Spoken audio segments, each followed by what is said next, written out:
Reverend Father Ambrose Kayogoza Mugisha nagira ngo abantu bona bari kimwe kandi bona bakahangwa Ruhanga nahabwetso beine kurebekangu bakundana barekeraho kwebaganisamu omadini baruhanga ni bangayi barunjimwe nomwe tihari bondisho nabeshe byo kwebaganisamu ibyo kwetatanise byo tubireke okunana nabagambire nyewe nimwe tubibe embibo ya rukundo embibo eyo bumwe embibo eyo kugarukana embibo eyo kusasirana rero tubone kwetunjira amagara mbwishire nkoko Kristo yagatuheris bafaza bakisha bakaleta amajuta bakansiga baramanya ngo wene ebyeye byakoma Ruhanga yagumaranye musa mpora bajeke byoma imwe batarandebireho wena ndiye byoma mpaka okika umumutwe akidiko necho ne warabasa kukijurira akansitamaho we no mukazi we no mubulizi we na timu ye kanisa bamara kunyihambarara ebyanje yabihwa muntu we Ruhanga yagumara bumba tariho mubumbi urakira Ruhanga erizoba weno waratambulira mukagari ari ha walking frame ajyo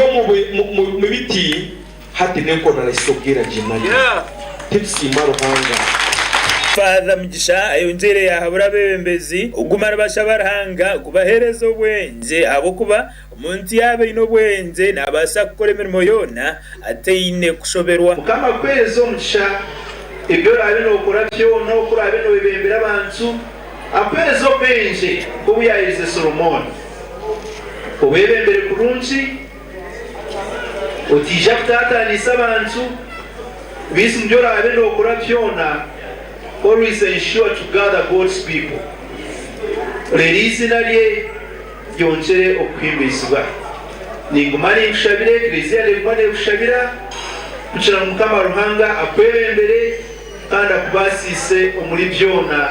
ebyo rabe nokora. Wednesday tuinomijini obere nazima Ruhanga kandi orcha person wentebe yakashatu abwegombora ya Nyakishenyi nawayongere yashaba abantu okwekwata Ruhanga abo kubanu wari kurigaho byona ubugiga Yesu no wabukizireki haleluya mwena baragira ngo aho bugiga himurabwira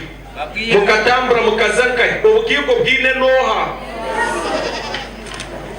otewa maskongo stamoko buzire cyo kujyo mwana school fees sibuzire toyi naho kubyama toyi nejo ebyo byono byine noha Ruhanga niwe mwena ndagumanda bendeza buri izuba gw'okusiima nuko kumwe babazize kurundana sente ziri kwingana miliyoni 5 za Uganda zirahwero mukombe ka university iriyo neyombekwa omuri Kabare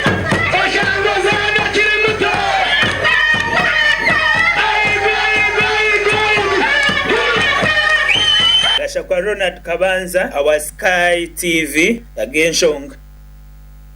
omakura gandi eminyeto omuri